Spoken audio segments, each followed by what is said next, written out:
насквозь испорчен. Невозможно надеть его, достать мне надо новый. Какой удар, проклятый граф! Бери его порядком отплати. А все, что не в убитке, зачем с неволи сняли шлема тут же?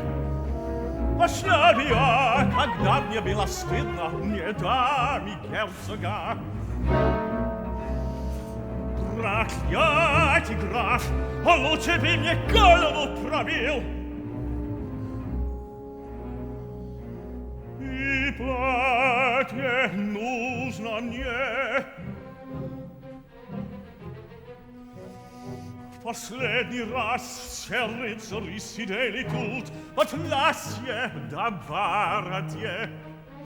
Я в латах был один за герцогским столом. Отговорился тем я, что на турнир попал случайно. А нынче что скажу? Бедность, бедность, как унижает нас она.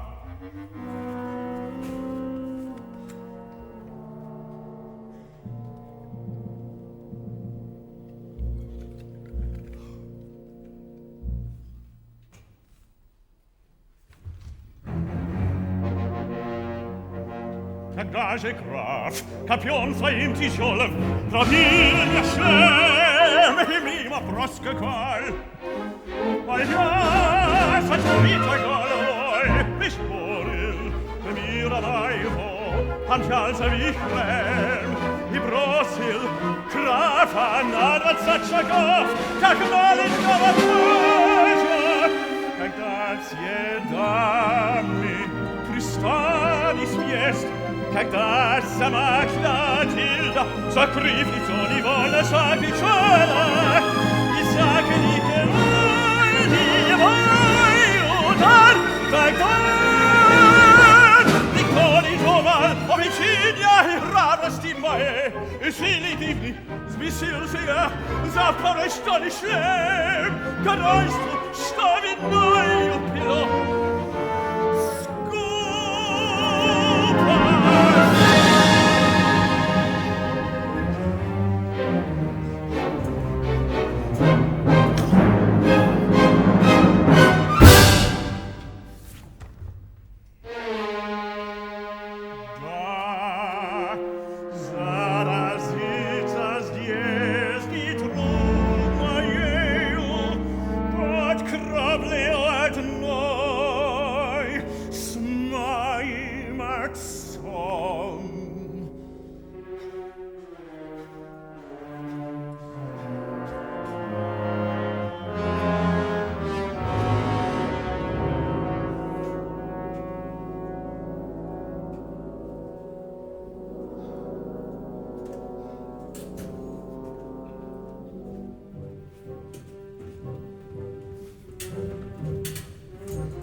Говорит бездельник Соломон.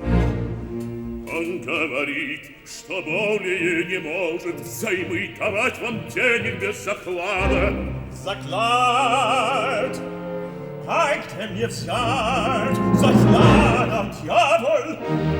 Я сказывал, что ж он кряхтит, дожмется. Да ты б ему сказал, что мой отец и сан, как жить богат, что рано отдал зиму наследию. Я говорю, что ж он жмется да кряхтит. Какое горе! Он сам хотел прийти. Ну, слава Богу, без выкупа не выпущу его.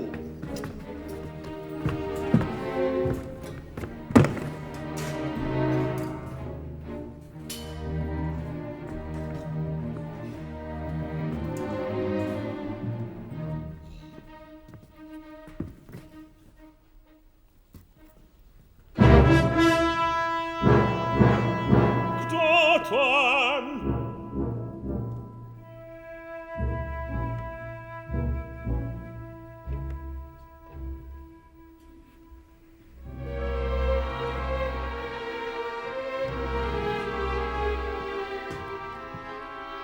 Слуга ваш низкий.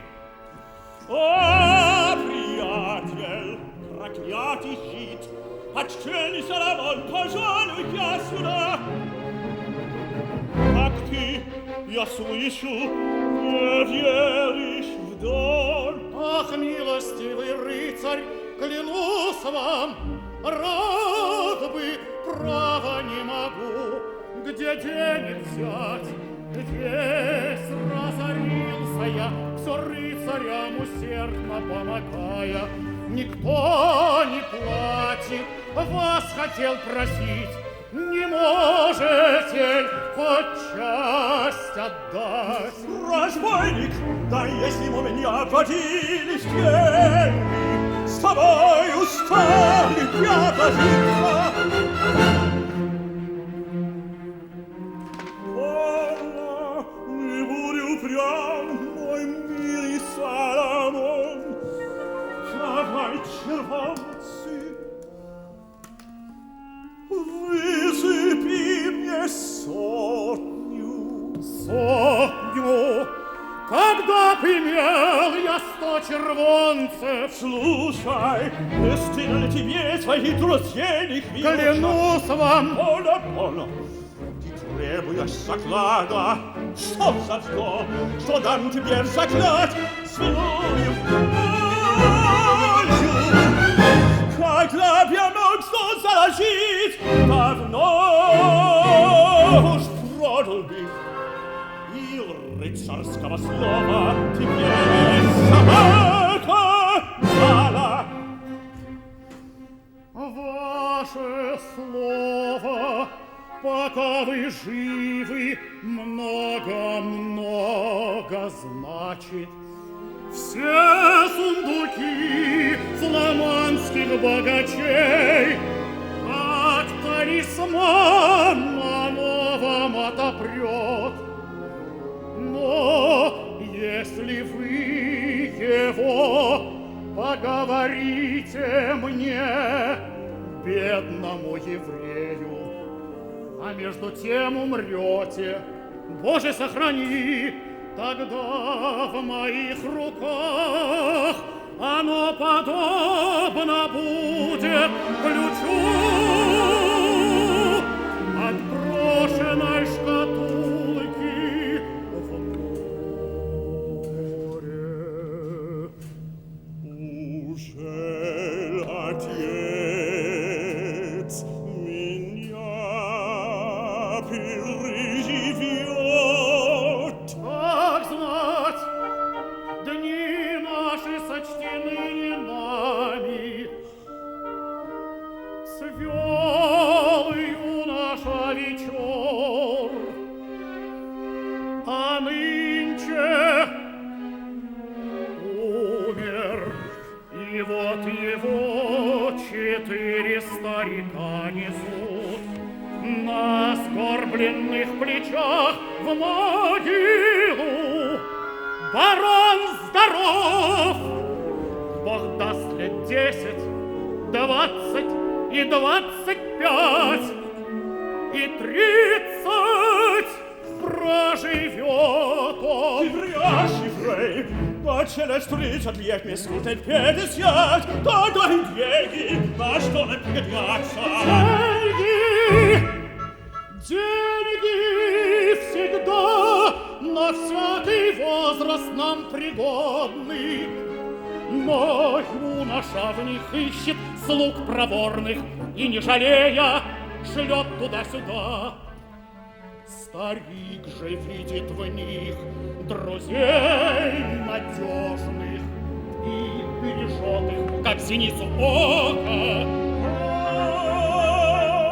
Мой отец, слуги друзей их видит, а Господь и сам им служит, и как заслужит. Как алжирский раб, как пёс цепной, нетопленной конуре живет. Пьёс воду, ест свои корки, всю ночь не спит, всю бегает.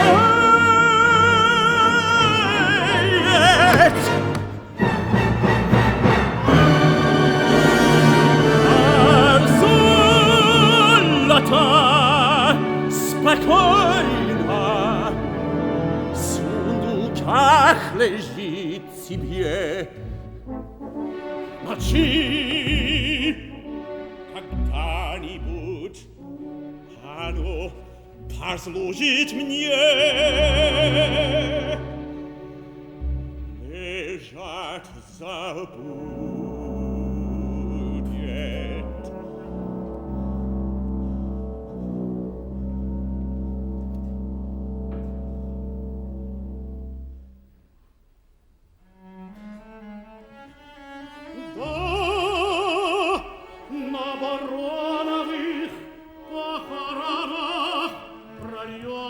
Больше денег, нежели слез, пошли вам, Бог, скорей наследство. Амен.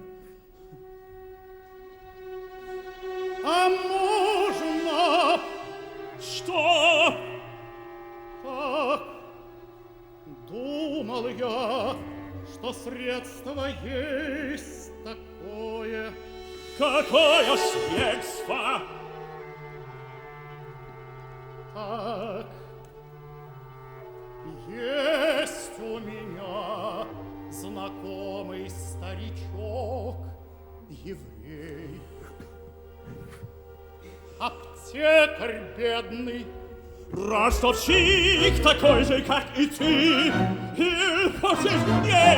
нет, рыцарь, он торг ведет иной, он составляет капли, право чудно, как действуют они. А что мне влить? Стакан воды подлить, 3 капель будет, ни вкуса в них, ни цвета незаметно, а человек без рези, без тошноты, без боли умирает. Твой старичок торгует ядом. Да, и ядом. Что ж, займи, на место денег тебе предложишь. Я напишу яду, за шклянку по червонцу. Так ли, что ли? Смеяться вам угодно надо мною. Нет, я хотел, быть может, вы. Я думал,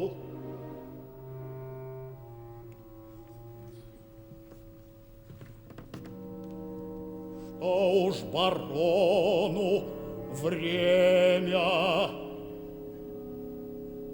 умереть.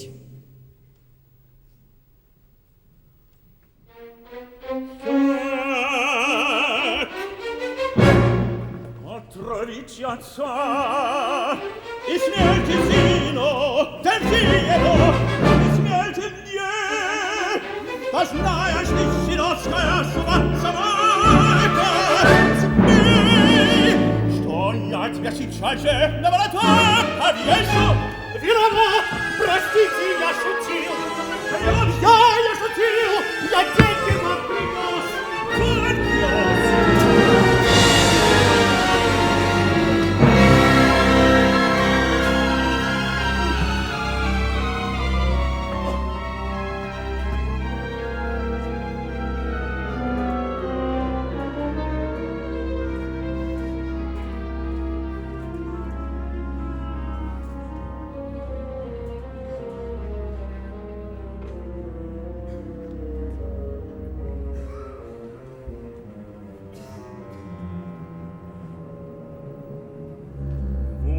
чего меня наводит скупость отца родного? Щит мне смел, что предложить, я бездрожу.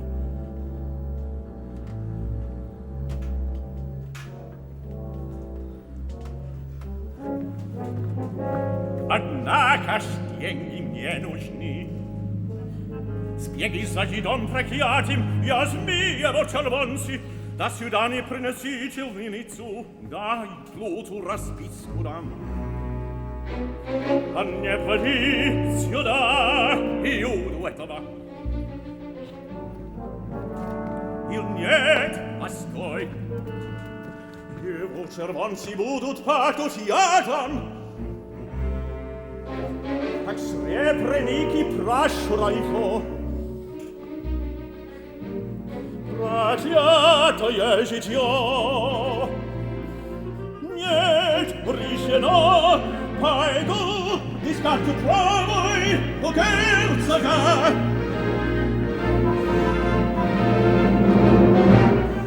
Пускай застряват меня лежат, как сына, не как мышь рожденную в подполье.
тобой повеса ждет свидания с какой-нибудь развратницей лукавой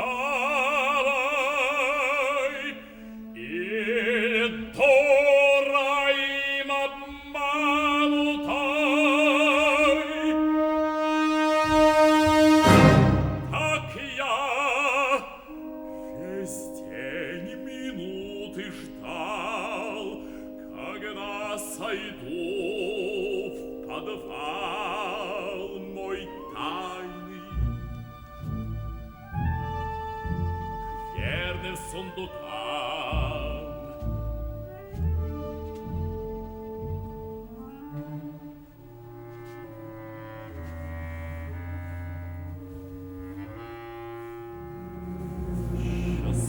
Счастливый день, могу сегодня я в 6-й сундук. Сундук еще не полный, горсть золота накопленного всыпать.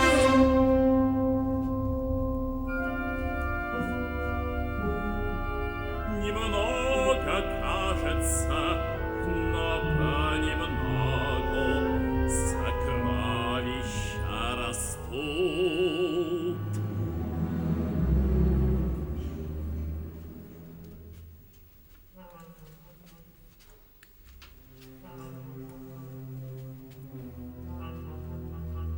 Читал я где-то, что царь однажды воинам своим велел снести земли по горсти в кучу.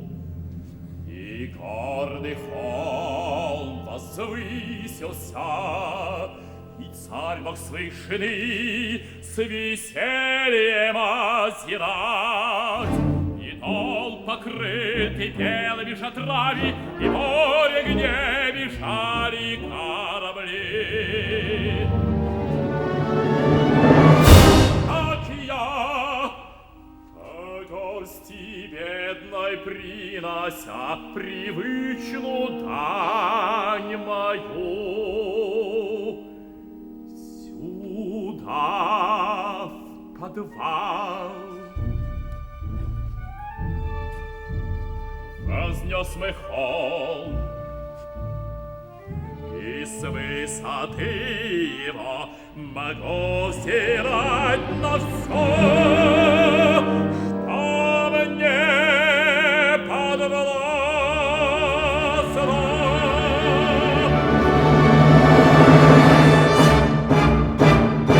Что не подвластно мне, как некий демон, от цели править миром я могу, лишь захочу воздвигнуться чертоги.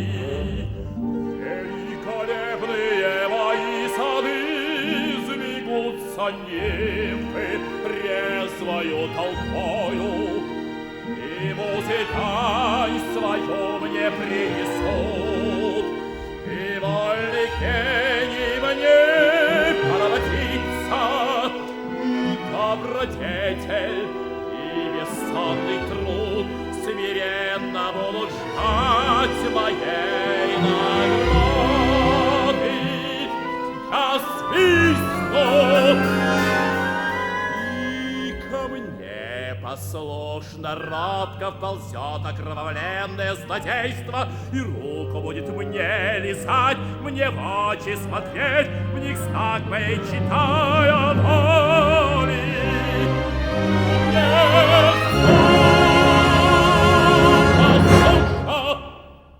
Я же ничего навыше всех желаний.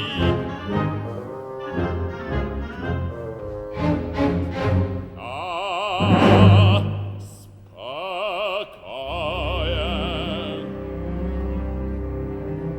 Я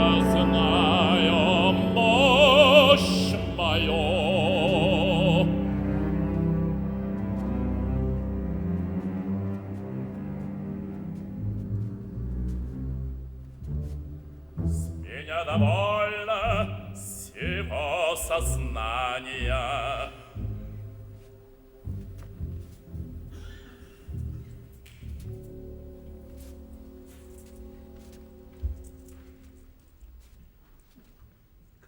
Кажется, немного, а сколько человеческих забот, обманов, слез, молений, проклятий. Оно тяжеловесный. Представите.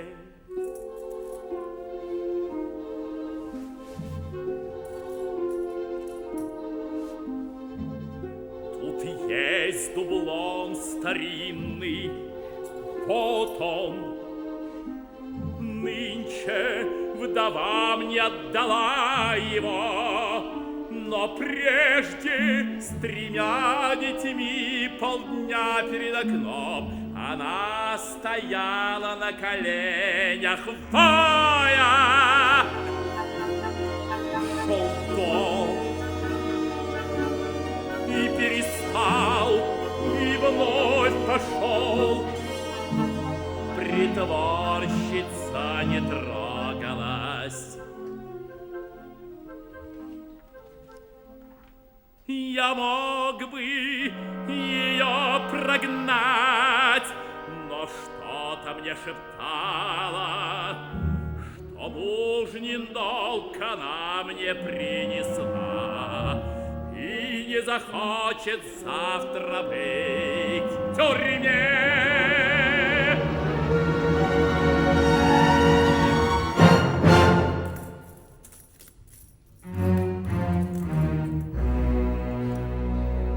А этот мне принес тебя.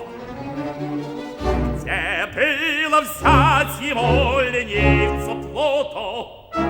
Украл, конечно, или, может быть, там, на большой дороге ночью в роще.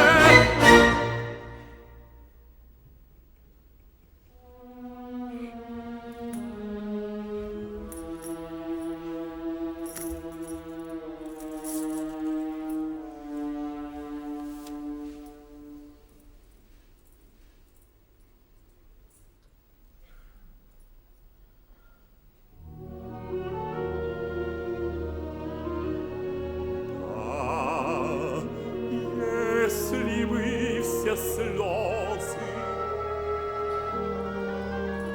кровь и пот, пролитые за все, что здесь хранится, из недр земных,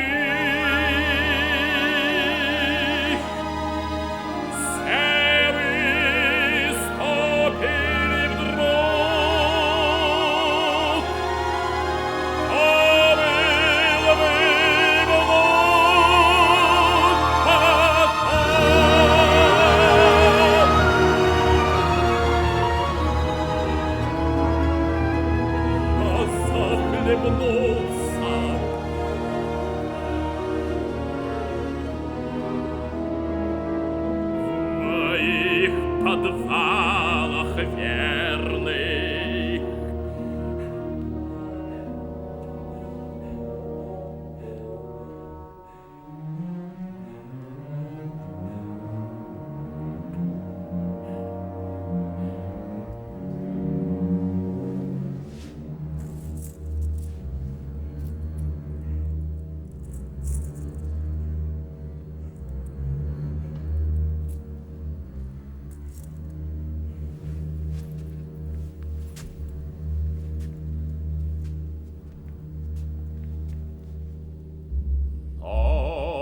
Пора.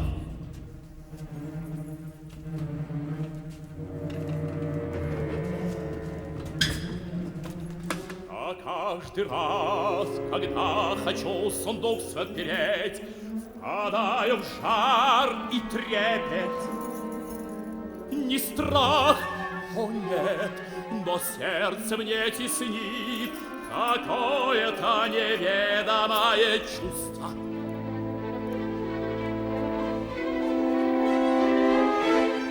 Есть люди в убийстве, находящие приятность. Когда я клюсь замок латаю, я тоже чувствую, что чувствовать должны они,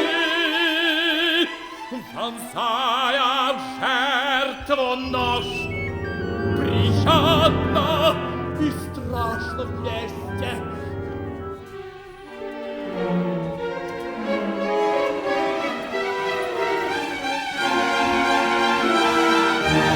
Вот мое блаженство!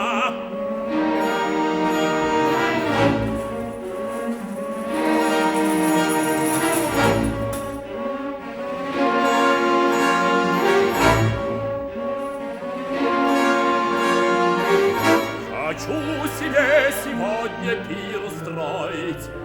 Зажгу свечу пред каждым сундуком, и всех отопру, и стану сам среди них глядеть на блещущие груди.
Какой волшебный блеск!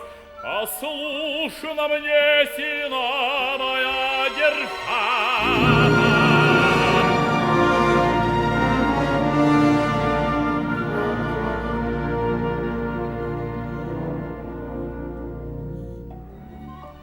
В ней счастье, в ней честь моя и слава.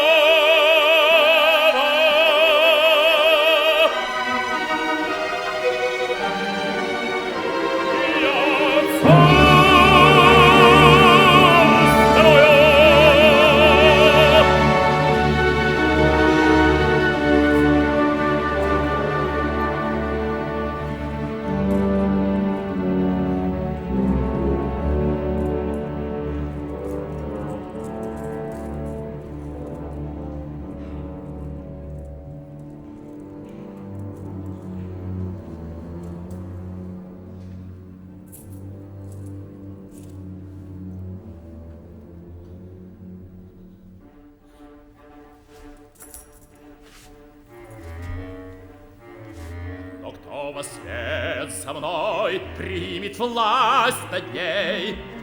Мой наследник, безумец, расточитель молодой.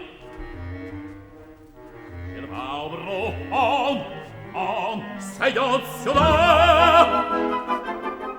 А эти мирные немые своды, украв ключи у трупа моего, он сундуки со смехом отопрет, и потекут сокровища мои в атласные бирюзовые карманы.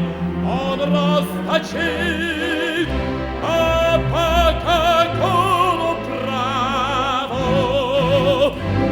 Мне разве даром это все досталось?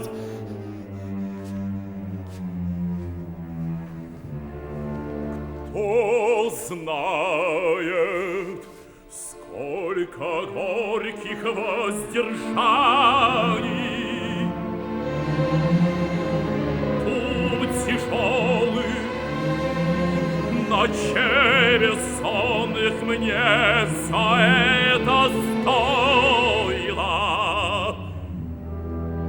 Или скажет сын, что сердце у меня бросло мохом, что я не знал желаний.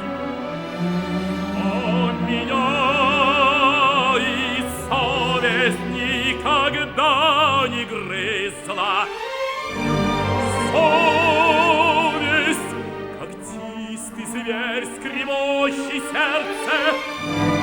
Совесть, незваный гость, докучный собеседник, своей водами грубый. Это ведьма, от той вертит месяц, и могилы смущают, и мертвых высылают.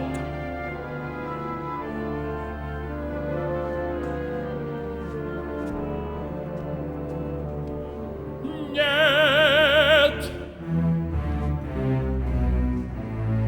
Вы страдай сперва себе богатства, а там посмотрим, станет ли несчастный то расточать, что кровью приобрел.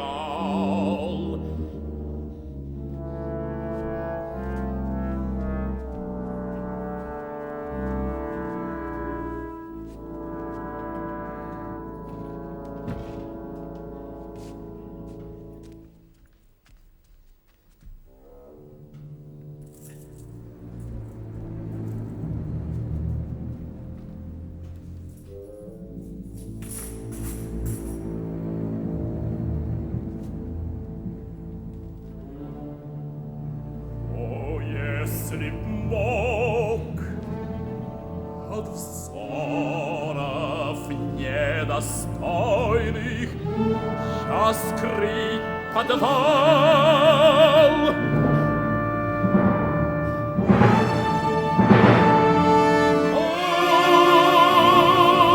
если б из могилы прийти я мог,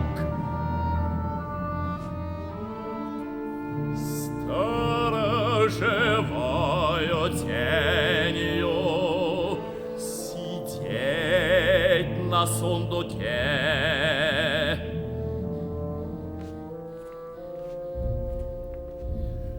И от живых сокровища мои хранить, как ныне.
Аверсай, государство, премия долга, сыт гордо бедности.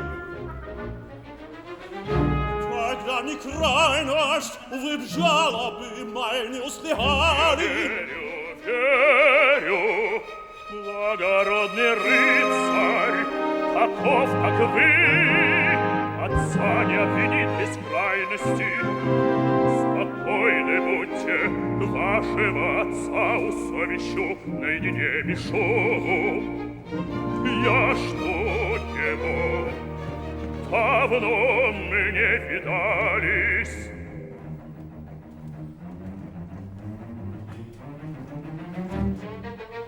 Это кто? Не он ли? Так он, государь. Подите ж в ту комнату, я кликну вас.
Барон, я рад вас видеть бодрым и здоровым.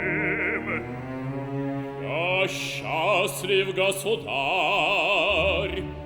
что в силах был по приказанию вашему явиться. Давно, барон, давно расстались мы, вы двор забыли мой.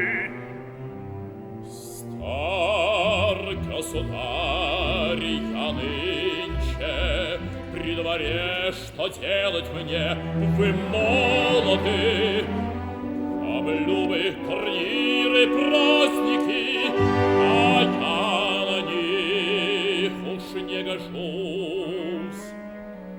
Бог даст войну, так я готов кряхтя влезть снова на коня. Еще достанет силы старый меч за вас рукой дрожащей обнажить.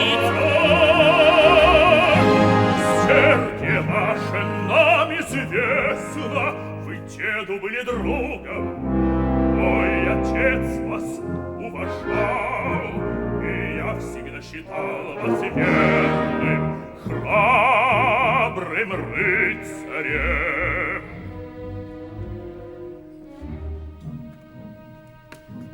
У вас, барон, есть дети.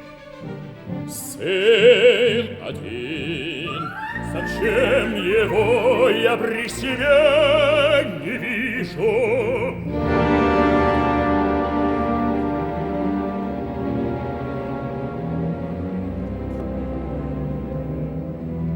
мой сын не любит шумной светской жизни.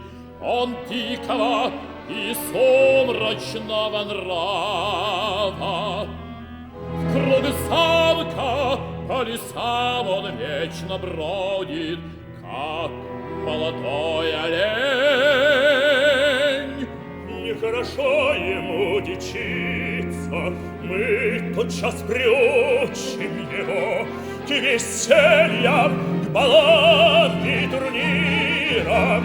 Пришлите к нам его, назначьте назначьте сыну приличное по званию содержание. Вы хмуритесь. Устали вы с дороги, быть может.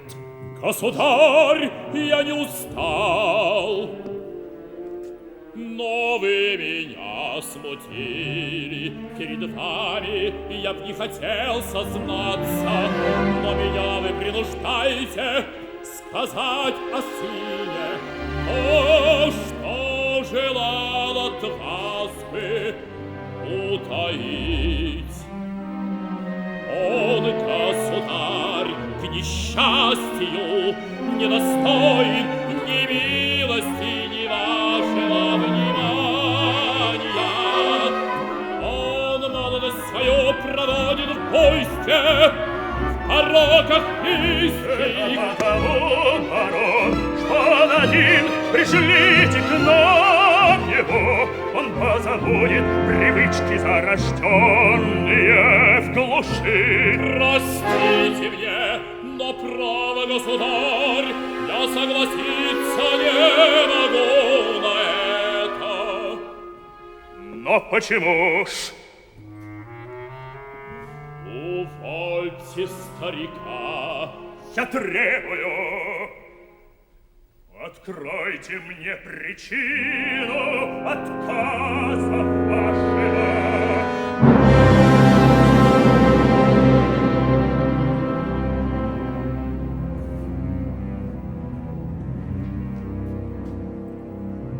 На сына я сердит. За что? За злое преступление. А в чем оно, скажите, состоит? Увольте, герцог. Это очень странно. Или вам стыдно за него? Стыдно. Но что же сделал он? Он меня хотел убить. Убить, как я его суду предам, как черного злодея. Доказывать не стану я, хоть знаю, что точно смерти жаждет он моей. Вот знаю-то, что покушался он меня обокрасть. Король венчание! От смерти!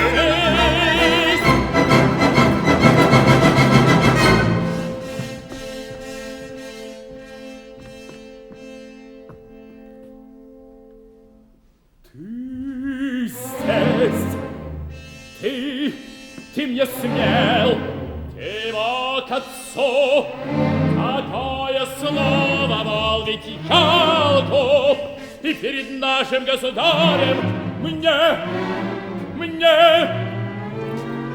и уж не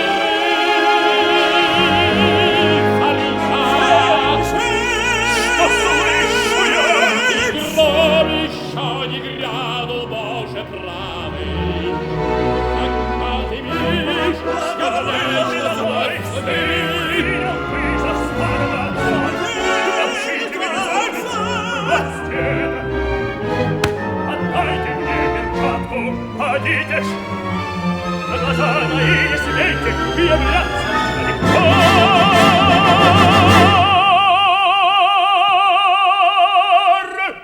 Пока я сам не призову вас.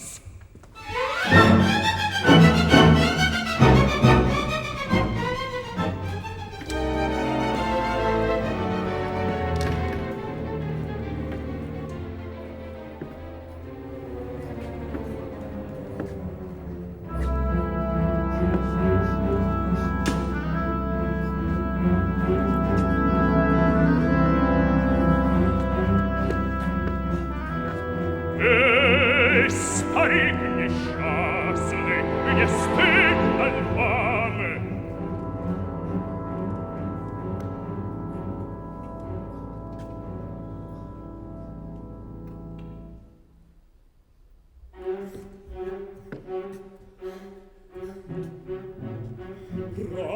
Простите, государь. Стоять я не могу, мои колена слабеют.